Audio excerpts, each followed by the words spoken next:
ಬಣ್ಣ ತಿಂದು ಸಿಹಿ ಹಣ್ಣ ಕೊಡುವ ಮರ ನೀಡಿ ನೀಡಿ ಮುಕ್ತ.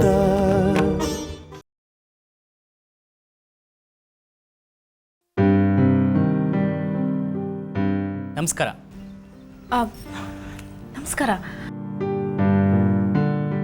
Please common. ಅಮ್ಮ, ನಚಿಕೇತ್ ಪುರೋಹಿತ್ ಅವ್ರು ಬಂದಿದ್ದಾರೆ. ನಮಸ್ಕಾರ. ನಮಸ್ಕಾರ. ಇವ್ರು ನಮ್ಮ ತಾಯಿ ಶಾರದಮ್ಮ ಅಂತ, ಇವ್ರು ನಮ್ಮ ಅತ್ತೆ. ನಮಸ್ಕಾರ. ನಮಸ್ಕಾರ. ದೇವಾನಂದ್ ಅವ್ರ ತಾಯಿ ಶರಾವತಿ ಮೇಡಮ್ ನಂಗೆ ಚೆನ್ನಾಗಿ ಗೊತ್ತು.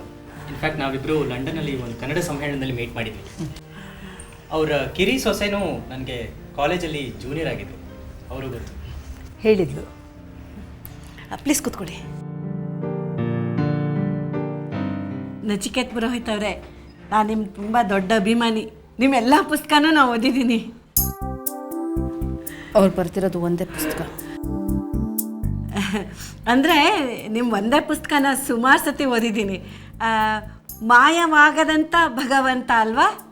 ಹೌದು, the God who did not Vanish, ಇಂಗ್ಲೀಷ್ನಲ್ಲಿ ಬರೆದಿದ್ದು. ನಿಮ್ಗೆ ಇಷ್ಟ ಆಯಿತಾ? ಹ್ಞೂ, ಕನ್ನಡಕ್ಕೆ ಟ್ರಾನ್ಸ್ಲೇಟ್ ಮಾಡಿದ್ರಲ್ಲ, ಅದನ್ನೇ ಓದಿದೆ. ತುಂಬ ಚೆನ್ನಾಗಿದೆ. ನಿಮಗೆ ಅದರಲ್ಲಿ ಯಾವ ಕ್ಯಾರೆಕ್ಟರ್ ಇಷ್ಟ ಆಯಿತು? ಏನು ಅನ್ನಿಸ್ತು ಪುಸ್ತಕದ ಬಗ್ಗೆ?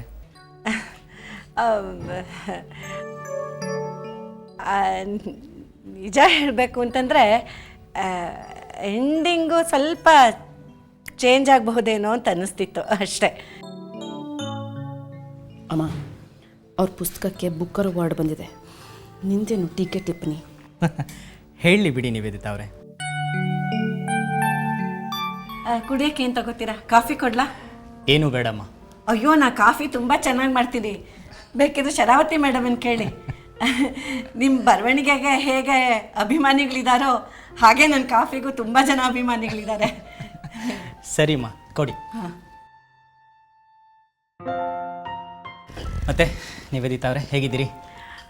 ನಾ ಚೆನ್ನಾಗಿದ್ದೇನೆ. ಬೈ ದ ವೇ, ಸಾರಿ, ನಾನು ಒಂದು ಫೋನ್ ಕೂಡ ಮಾಡಿದೆ, ನಿಮ್ಮ ಮನೆಗೆ ಬಂದುಬಿಟ್ಟೆ. That's okay.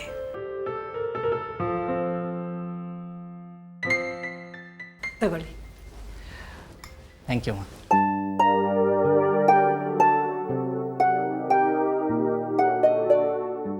ಹೇಗಿದೆ ಕಾಫಿ? ಫಸ್ಟ್ ಕ್ಲಾಸ್, ತುಂಬ ಚೆನ್ನಾಗಿದೆ. ನಾ ಹೇಳಲಿಲ್ವಾ ನಾ ಕಾಫಿ ತುಂಬ ಚೆನ್ನಾಗಿ ಮಾಡ್ತೀನಿ ಅಂತ? ಇಲ್ಲಿ ನಮ್ಮ ಮನೆ ಹತ್ರನೇ ಒಬ್ರು ಎಮ್ಮೆ ಕಟ್ಟಿದ್ದಾರೆ. ನಮ್ಮ ಮನೆಗೆ ಬಂದು ಹಾಲು ಕರ್ಕೊಡ್ತಾರೆ. ಅದಕ್ಕೆ ಕಾಫಿ ತುಂಬ ಚೆನ್ನಾಗಿರೋದು. ಬೇಕಾದ್ರೆ ನಿಮಗೂ ಇಂಟ್ರೊಡ್ಯೂಸ್ ಮಾಡಿಸ್ಕೊಡ್ತೀನಿ. ನಿಮ್ಮ ಮನೆಗೆ ಕರ್ಕೊಂಬರ್ತಾರೆ ಎಮ್ಮೆನ. ಅಮ್ಮ, ಏನಮ್ಮ ನೀನು ಅವ್ರಿಗೆ ಅಮ್ಮ ಇಂಟ್ರೊಡ್ಯೂಸ್ ಮಾಡಿಸ್ತೀನಿ ಅಂತೆಲ್ಲ? ಅರೆ, ಏನೇ ತಪ್ಪು? ಅವ್ರ ಮನೆಗೆ ಎಮ್ಮೆನ ಕರ್ಕೊಂಡು ಹೋದ್ರೆ ಕಾಫಿ ಚೆನ್ನಾಗಿರುತ್ತಲ್ಲ. ಪರವಾಗಿಲ್ಲ ಬಿಡಿ ನಿವೇದಿತಾ ಅವರೇ, ನಾನು ಒಬ್ಬ ರೈಟರ್, ನಾನು ಈ ವಿಷಯ ಎಲ್ಲ ತಿಳ್ಕೊಬೇಕಾಗತ್ತೆ. ನೋಡಿದ್ಯಾ? ನಿವೇದಿತಾ ಅವರೇ, ನಾನು ನಿಮ್ಮ ಹತ್ರ ಒಂದು ಮುಖ್ಯವಾದ ವಿಷಯ ಮಾತಾಡಬೇಕಿತ್ತು. ಹೇಳಿ. ನಾನು ಒಂದು ಚಾನೆಲ್ ಶುರು ಮಾಡಬೇಕು ಅಂದ್ಕೊಂಡಿದ್ದೀನಿ. ಚಾನಲ್? ಹಾಂ, ಹೌದು. ಯಾಕೆ? ನಾನೊಬ್ಬ ರೈಟರು, ನನಗೂ ಚಾನಲ್ಗೂ ಏನು ಸಂಬಂಧ ಅಂತನಾ? ಇಲ್ಲ ಇಲ್ಲ, ಹಾಗೆಲ್ಲ ಏನೂ ಇಲ್ಲ. ನೀವು ಇದ್ದಕ್ಕಿದ್ದಾಗೆ ಚಾನಲ್ ಬಗ್ಗೆ ಹೇಳಿದ್ರಲ್ಲ, ಅದಕ್ಕೆ ಆಶ್ಚರ್ಯ ಆಯಿತು. ಯಾಕೆಂದರೆ ಮೊನ್ನೆ ನಾನು ನಿಮ್ಮನ್ನು ಇಂಟರ್ವ್ಯೂ ಮಾಡಿದಾಗ, ನಿಮ್ಮ ಫ್ಯೂಚರ್ ಪ್ರಾಜೆಕ್ಟ್ ಬಗ್ಗೆ ಕೇಳಿದಾಗ ನೀವು ಚಾನಲ್ ವಿಚಾರ ಮೆನ್ಷನ್ ಮಾಡಿರಲಿಲ್ಲ. ಚಾನಲ್ ಮಾಡಬೇಕು ಅಂತ ಬಹಳ ದಿವಸದಿಂದ ಮನಸ್ಸಲ್ಲಿತ್ತು, ಆದರೆ ನಿರ್ಧಾರ ಮಾಡಿರಲಿಲ್ಲ ಅಷ್ಟೇ. ಜೊತೆಗೆ ನನ್ನ ಚಾನಲ್ನ ಎಫಿಷಿಯೆಂಟಾಗಿ ನಿರ್ವಹಿಸೋದಕ್ಕೆ ಒಬ್ಬ ಒಳ್ಳೆ ಜರ್ನಲಿಸ್ಟ್ನ ಹುಡುಕ್ತಾ ಇದೆ.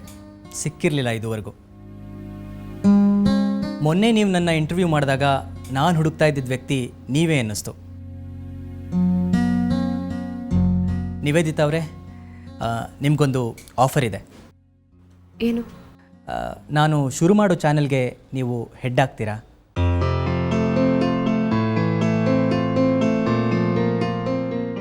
ನಾನಾ? ಹೌದು. ಯಾಕೆ? ಬೇರೆ ಏನಾದರೂ ಕೆಲಸಕ್ಕೆ ಕಮಿಟ್ ಆಗಿದ್ದೀರಾ? ಇಲ್ಲ ಇಲ್ಲ ಇಲ್ಲ, ಎಲ್ಲೂ ಇಲ್ಲ. ಅಲ್ಲ, ಅವಳಿಗೆ ಕೆಲಸ ಸಿಕ್ಕಿತ್ತು ಸಿಗ್ಮಾ ನ್ಯೂಸ್ ಚಾನಲಲ್ಲಿ.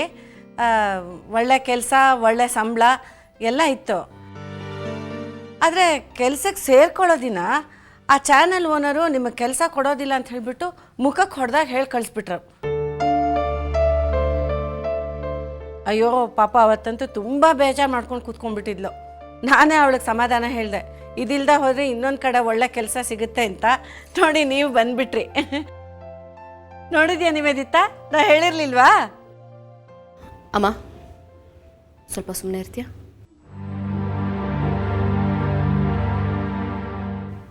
ನೋಡಿ ನಚಿಕೇತವ್ರೆ, ನನಗೆ ನಿಮ್ಮ ಬಗ್ಗೆ ತುಂಬಾ ಗೌರವ ಇದೆ. ನೀವು ಶುರು ಮಾಡ್ತಿರೋ ಹೊಸ ಚಾನಲ್ಗೆ ನನಗೆ MD ಪೋಸ್ಟ್ಗೆ ಆಫರ್ ಕೊಟ್ಟಿದ್ದೀರಾ. ನನಗೆ ತುಂಬಾ ಸಂತೋಷ ಆಗ್ತಿದೆ.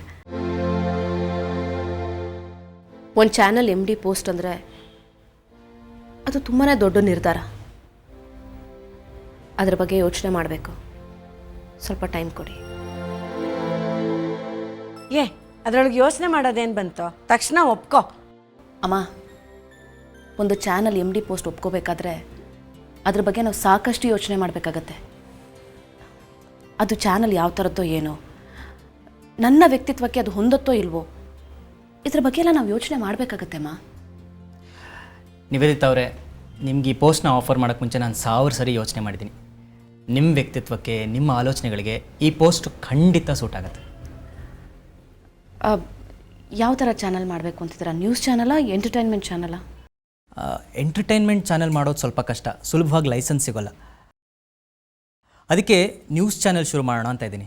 ಆಮೇಲೆ ನಿಧಾನಕ್ಕೆ ಎಂಟರ್ಟೈನ್ಮೆಂಟ್ ಚಾನಲ್ ಶುರು ಮಾಡಬಹುದು. ಈ ನ್ಯೂಸ್ ಚಾನಲ್ ಅಂದರೆ ಯಾವ ಥರದ್ದು? ತುಂಬ ಸೆನ್ಸೇಷನಲ್ ಆಗಿ ಮಾಡೋದು ಬೇಡ, ಏನಾದರೂ ಸೆನ್ಸಿಬಲ್ ಆಗಿ ಮಾಡೋಣ ಅಂತ ಅಂದ್ಕೊಂಡಿದ್ದೀನಿ. ಕೆಲವು ಹೊಸ ಥರ ಕಾನ್ಸೆಪ್ಟ್ಸು ನನ್ನ ಮೈಂಡಲ್ಲಿದೆ. ನೀವು ಹ್ಞೂ ಅಂದರೆ ಯಾವಾಗಲಾದ್ರು ಕೂತ್ಕೊಂಡು ಡಿಸ್ಕಸ್ ಮಾಡೋಣ. ಇಬ್ಬರು ಮನಸ್ಸಿಗೂ ಹಿಡಿಸೋ ಅಂಥ ಕಾರ್ಯಕ್ರಮಗಳನ್ನೇ ಮಾಡೋಣ. ಏನಂತೀರಾ? ಓಕೆ ಅನಿಸುತ್ತೆ. 1-2 ದಿನ ಟೈಮ್ ಕೊಡಿ ಯೋಚನೆ ಮಾಡೋಕ್ಕೆ. ಇದ್ರೊಳಗೆ ಇನ್ನೂ ಯೋಚನೆ ಮಾಡೋಕ್ಕೆ ಏನೇ ಇದೆ? ಎಲ್ಲ ಸರಿಯಾಗೇ ಇದೆ. ನೋಡು, ನನ್ನ ಮಾತು ಕೇಳು. ನೀ ಜಾಸ್ತಿ ಯೋಚನೆ ಮಾಡಿ ಡಿಸಿಷನ್ ತೊಗೊಂಡಾಗೆಲ್ಲ ಕೆಟ್ಟದಾಗೆ ಡಿಸಿಷನ್ ತೊಗೊಂಡಿದ್ಯಾ. ಒಪ್ಕೊಂಬಿಡು. ಇಲ್ಲ ಬಿಡಿಮ್ಮ, ಯೋಚನೆ ಮಾಡಲಿ. 1-2 ದಿವಸದಲ್ಲಿ ಏನೂ ವ್ಯತ್ಯಾಸ ಬೀಳಲ್ಲ. ಇನ್ಫ್ಯಾಕ್ಟ್ ಫಿನಾನ್ಸ್ ಇನ್ನೂ ಫುಲ್ ರೆಡಿಯಾಗಿಲ್ಲ. ನನ್ನ ಕಥೆ ತೊಗೊಂಡಿದ್ರಲ್ಲ ಹಾಲಿವುಡ್ ಮೂವಿ ಮಾಡೋಕ್ಕೆ, ಅದರದ್ದು ಅರ್ಧ ಪೇಮೆಂಟ್ ಮಾತ್ರ ಬಂದಿದೆ. ಫುಲ್ ಪೇಮೆಂಟು ಫಿಲಮ್ ರಿಲೀಸ್ ಆದಮೇಲೆ ಬರುತ್ತೆ. ಆ ದುಡ್ಡು ಬಂದರೂ ಚಾನಲ್ ಶುರು ಮಾಡೋದಕ್ಕೆ ಸಾಕಾಗಲ್ಲ. ಪಾರ್ಟ್ನರ್ನ ಹುಡುಕಬೇಕು, ಬೇರೆಯವ್ರನ್ನ ಅಪ್ರೋಚ್ ಮಾಡಬೇಕು. ಅದಕ್ಕೆ ನೀವು 1-2-3 ದಿವಸ ಟೈಮ್ ತೊಗೊಂಡ್ರೂ ಪರವಾಗಿಲ್ಲ. ಆದರೆ ಯು ಮಸ್ಟ್ ಅಕ್ಸೆಪ್ಟ್. ಸರಿ, ಹಾಗಿದ್ರೆ ಬರ್ತೀನಿ. ನಮಸ್ಕಾರಮ್ಮ, ಬರ್ತೀನಿ. ಒಂದು ನಿಮಿಷ ಸರ್, ತಪ್ಪು ತಿಳ್ಕೊಬೇಡಿ.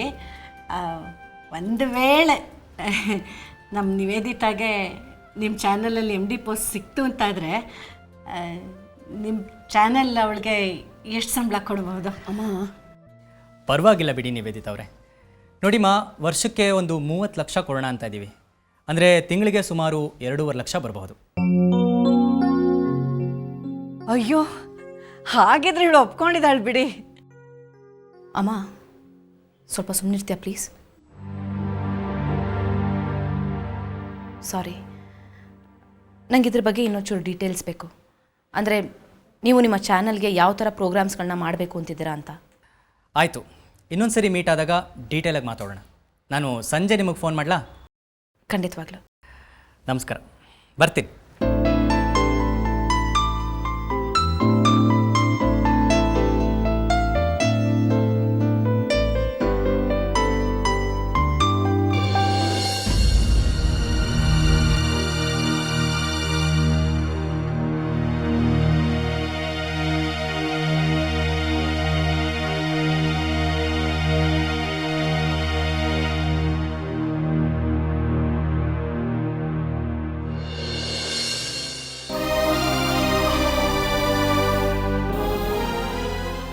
ಭುವನ್ ದಾಸ್ ಮದುವೆ ಆಗಬೇಕಾಗಿರೋ ಹುಡುಗಿ ಜೊತೆ ನಿನ್ನ ಮತ್ತು ಭುವನ್ ದಾಸ್ ಮದುವೆ ಮುರಿದು ಬಿದ್ದಿದ್ರ ಬಗ್ಗೆ ಮಾತಾಡಿದ ಕಾರಣಕ್ಕೋಸ್ಕರ ಮದುವೆ ಮುರಿದು ಬಿತ್ತು. ಗೊತ್ತಾ ನಿನಗೆ? ನೀನು ಹೇಳಿದ ಆ ಸತ್ಯದಿಂದ ನನ್ನ ಮತ್ತು ನಿನ್ನ ತಾಯಿಯ ಮೇಲೆ ಎಂಥ ಪರಿಣಾಮ ಆಗಿದೆ ಅಂತ ಯೋಚನೆ ಮಾಡಿದೀಯಾ?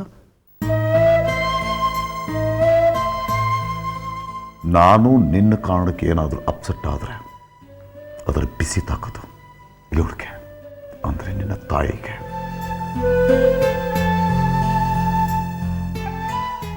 ಆ ಕಾರಣಕ್ಕೋಸ್ಕರ ನಿಮ್ಮಮ್ಮ ಕಣ್ಣೀರು ಹಾಕಬಹುದು. ಕಣ್ಣೀರು ಹಾಕೋದಕ್ಕೆ ನೀನು ಪರೋಕ್ಷವಾಗಿ ಕಾರಣ ಆಗ್ತೀಯ. ಎಚ್ಚರಿಕೆಯಿಂದ ಮಾತಾಡು. ಅಮ್ಮ, ಇನ್ಯಾವತ್ತೂ ನನ್ನನ್ನು ಇಲ್ಲಿ ಕರಿಬೇಡ.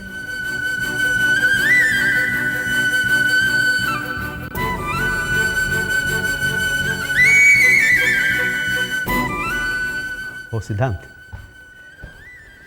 ಸಿದ್ಧಾಂತ್ ಬಂದೇನೋ? ಮೊದಲನೇ ಸಲ ನಿಮ್ಮ ಮಾವನೇ ನಿಮ್ಮಿಬ್ರು ಮನೆಗೆ ಕರೆದಿದ್ರು. ಹೇಗಾಯ್ತು?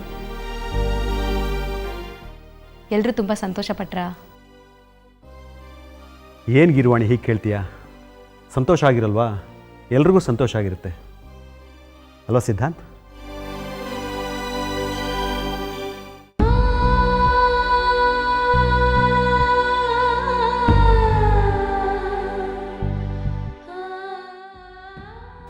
ಬಾಮ್ಮ ಕೂತ್ಕೋ.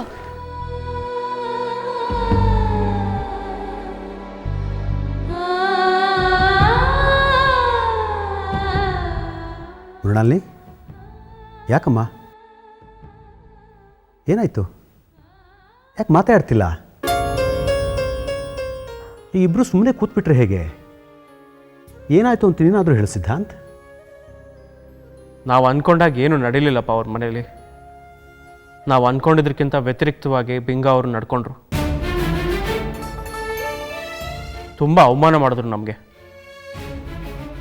ಅವಮಾನ ಮಾಡೋದಕ್ಕೆ ಅಂತಲೇ ನಮ್ಮನ್ನು ಅಲ್ಲಿ ಕರೆಸಿದ್ರು.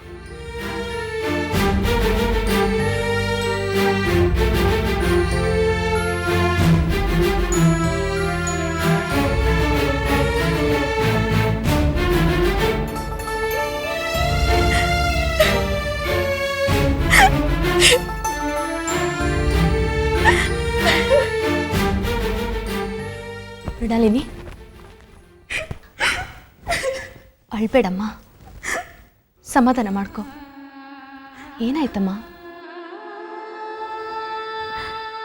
ಇನ್ನು ಮುಂದೆ ನಾನು ಆ ಮನೆಗೆ ಹೋಗಬಾರ್ದು ಅಂತ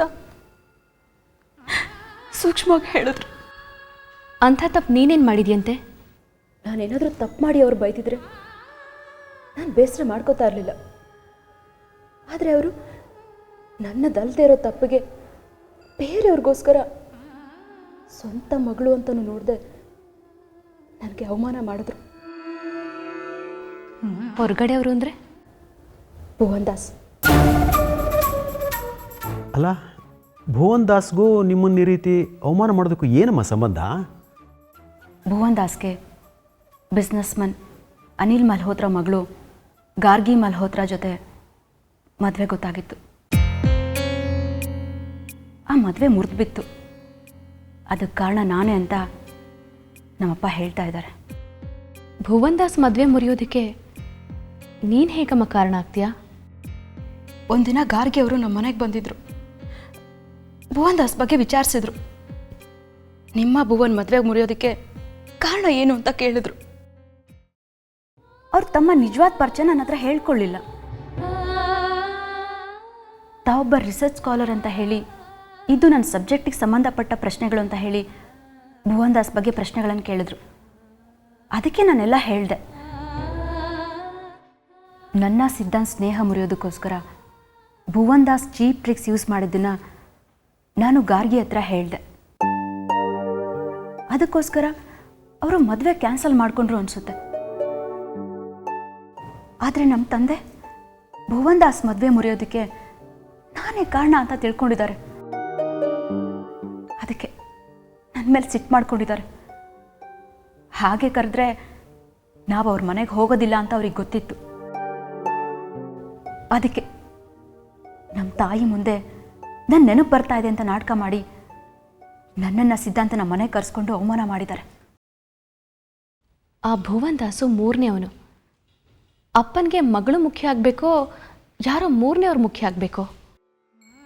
ಅತ್ತೆ, ನಮ್ಮಪ್ಪನಿಗೆ ನಾನಾಗಲಿ ಭುವನ್ ದಾಸ್ ಆಗಲಿ ಮುಖ್ಯ ಅಲ್ಲ. ಅವರಿಗೆ ತಮ್ಮ ಸ್ವಾರ್ಥ ಮುಖ್ಯ, ತಮ್ಮ ರಾಜಕೀಯ ಮುಖ್ಯ. ಹಾಗಾಗಿ ನಾನು ಅವ್ರಿಗೆ ಯಾವ ಲೆಕ್ಕನೂ ಅಲ್ಲ. ಭುವನ್ ದಾಸ್ ಅವರ ತಂದೆ ಶಿವದಾಸ್ ಒಬ್ಬರಿಂದ ಮಾತ್ರ ನಮ್ಮ ತಂದೆನ ರಾಜಕೀಯವಾಗಿ ಬೆಳೆಸೋದಕ್ಕೆ ಸಾಧ್ಯ. ಈಗ ಭುವನ್ ದಾಸ್ ಮದುವೆ ನನ್ನಿಂದ ಕ್ಯಾನ್ಸಲ್ ಆಗಿದೆ ಅಂತ ಶಿವದಾಸ್ ಅವರಿಗೆ ಕೋಪ ಬಂದಿದೆ. ಶಿವದಾಸ್ ಅವರಿಗೆ ಕೋಪ ಬಂದಿರೋದ್ರಿಂದ ನಮ್ಮ ತಂದೆ ರಾಜಕೀಯ ಭವಿಷ್ಯಕ್ಕೆ ತೊಂದರೆ ಆಗುತ್ತೆ. ಅದಕ್ಕೆ ನಮ್ಮ ತಂದೆಗೀಗ ನನ್ನ ಮೇಲೆ ಕೋಪ ಬಂದಿದೆ. ಅವರಿಗೆ ಅವ್ರ ಸ್ವಾರ್ಥ ಮಾತ್ರ ಮುಖ್ಯ, ಅವರಿಗಿನ್ನೇನು ಬೇಕಾಗಿಲ್ಲ. ತಂದೆ ಬಗ್ಗೆ ಹಾಗೆಲ್ಲ ಮಾತಾಡಬಾರ್ದಮ್ಮ. ಇಲ್ಲ ಮಾವ, ನಮ್ಮ ತಂದೆ ನನ್ನನ್ನು ಊಟಕ್ಕೆ ಕರೆಯೋ ನೆಪದಲ್ಲಿ ತಟ್ಟೆ ಮುಂದೆ ಕೂರಿಸಿ ಅವಮಾನ ಮಾಡಿ ಕಳಿಸಿದ್ರು. ನಿನ್ನ ತಾಯಿಗೆ ನೋವಾಗಬಾರ್ದು, ಇನ್ನು ಮುಂದೆ ಅವರು ಸಂತೋಷವಾಗಿರಬೇಕು ಅನ್ನೋದಾದರೆ ಇನ್ಮೇಲೆ ನಮ್ಮ ಮನೆಗೆ ಬರಬೇಡ ಅಂತ ಹೇಳಿದ್ರು. ನಾನು ಇಷ್ಟಪಡು ಗೌರವಿಸು ನನ್ನ ತಾಯಿನ ಮುಂದೆ ಇಟ್ಕೊಂಡು ನಮ್ಮ ಮನೆಗೆ ಬರಬೇಡ ಅಂತ ಹೇಳಿದ್ರು. ನನಗೆ ತುಂಬ ಸಂಕಟ ಆಯಿತು.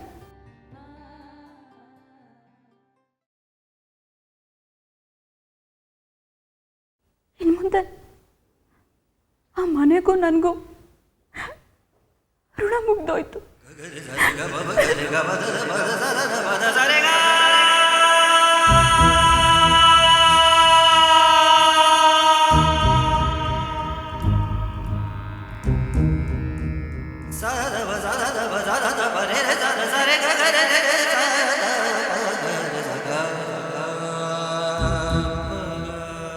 I am sorry Siddhant. ನೀವು ಯಾಕೆ ಸಾರಿ ಕೇಳ್ತೀರ ಮೃಣಾಲಿನಿ? ಇದರಲ್ಲಿ ನಿಮ್ಮದೇನು ತಪ್ಪಿದೆ? ನಮ್ಮ ತಂದೆ ಇಷ್ಟು ಚೀಪಾಗಿ ಬಿಹೇವ್ ಮಾಡ್ತಾರೆ ಅಂತ ನಾನು ಅಂದ್ಕೊಂಡಿರಲಿಲ್ಲ. ಇಷ್ಟು ದಿನ ಅವ್ರಿಗೆ ನನ್ನ ಮೇಲೆ ಕೋಪ ದ್ವೇಷ ಇದ್ದರೂ ನಾನು ಅವ್ರನ್ನ ಪ್ರೀತಿಸ್ತಾ ಇದ್ದೆ, ಗೌರವಿಸ್ತಾ ಇದ್ದೆ. ಆದರೆ ಇವತ್ತು ಅವರಾಗೆ ಎಲ್ಲ ಕಳ್ಕೊಂಡಿದ್ದಾರೆ. ಅವ್ರನ್ನ ನಮ್ಮಪ್ಪ ಅಂತ ಹೇಳ್ಕೊಳ್ಳೋದಕ್ಕೂ ಅಸಹ್ಯ ಆಗ್ತಾ ಇದೆ. ಯಾವತ್ತು ನಾನು ಅವ್ರನ್ನ ಕ್ಷಮಿಸೋದಿಲ್ಲ. ನೋಡಿ ಮೃಣಾಲಿನಿ, ಅವ್ರು ದ್ವೇಷ ಸಾಧಿಸ್ತಾರೆ ಅಂತ ನೀವು ದ್ವೇಷ ಸಾಧಿಸೋದು ತಪ್ಪು. ಆಗ ಅವ್ರಿಗೂ ನಿಮಗೂ ಏನು ವ್ಯತ್ಯಾಸ ಇರುತ್ತೆ? ಬಿಡಿ. ನಿಮ್ಮ ಒಳ್ಳೆತನನ ಅವರು ಮಿಸ್ಯೂಸ್ ಮಾಡ್ಕೋತಾ ಇದ್ದಾರೆ. ಅವ್ರು ನಿಮಗೆ ಮೊದಲನೇ ಬಾರಿ ಬೈದಾಗ್ಲೇ ನೀವು ಅವರಿಗೆ ಬೈದ್ ಬರಬೇಕಿತ್ತು ವಾಪಸ್. ನೀವು ಸಹಿಸ್ಕೋತೀರಾ ಅಂತ ಪದೇ ಪದೇ ಅವಮಾನ ಮಾಡ್ತಾರೆ. ನೀವು ನನ್ನ ಗಂಡ ಸಿದ್ಧಾಂತ್, ನಾನು ಹೇಗೆ ಸಹಿಸ್ಕೊಳ್ಳಿ? ಸಹಿಸ್ಕೋಬೇಕು ಮೃಣಾಲಿನಿ, ಬೇರೆ ಏನು ಮಾಡೋಕ್ಕಾಗುತ್ತೆ? ನಿಮ್ಮ ಅಪ್ಪನ ವಿರುದ್ಧ ಯುದ್ಧಕ್ಕೆ ನಿಲ್ಲಕ್ಕಾಗುತ್ತಾ? ಈಗ ನೀವು ತುಂಬ ಎಕ್ಸೈಟ್ ಆಗಿದ್ದೀರಾ, ಸಮಾಧಾನ ಮಾಡ್ಕೊಳ್ಳಿ.